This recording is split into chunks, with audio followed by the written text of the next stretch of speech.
کی بات سادہ زبان میں ناظرین کو سمجھانا چاہوں تو آپ کہہ رہے ہیں کہ منصور علی شاہ صاحب کے نوٹیفیکیشن کی راہ بھی آپ کو ہموار نظر آ رہی ہے. سادہ اردو دیکھیے میں منصور علی، میں صرف اتنا عرض کروں گا کہ ابھی کچھ چیزیں ایسی ہیں مزمل سہروردی صاحب کہ دیکھیے اس نظام کے لیے تو قاضی فائز عیسی صاحب کو بہت زیادہ اہمیت دی گئی ہے اور وہ ایک اسینشل قرار دیے جاتے رہے ہیں اس نظام کے لیے. اب دیکھیے گزشتہ روز تک تو ایسے ہی معاملات چل رہے تھے، ایک دو دن پہلے تک.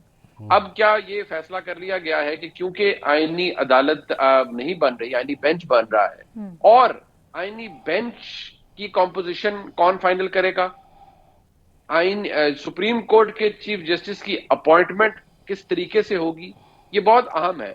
اس سے یہ بات ذہن میں رکھ لیجئے کہ اگر 18ویں ترمیم والی جوڈیشل اپوائنٹمنٹس کا طریقہ کار دوبارہ اس کو زندہ کیا جاتا ہے اور 19ویں ترمیم کو انڈو کر دیا جاتا ہے، تو پھر یہ ذہن میں رکھیے کہ جو 18ویں ترمیم میں جوڈیشل اپوائنٹمنٹ کا طریقہ تھا اس میں پارلیمنٹری کمیٹی کے پاس ٹھیک ٹھاک اختیار تھا.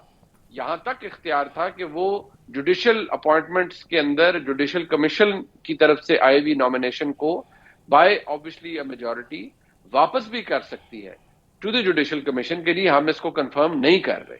سو a lot depends کہ جو ایکچوئل شکل ہے ترمیم کی، ایکچوئل ڈرافٹ ہے وہ کیا ہے.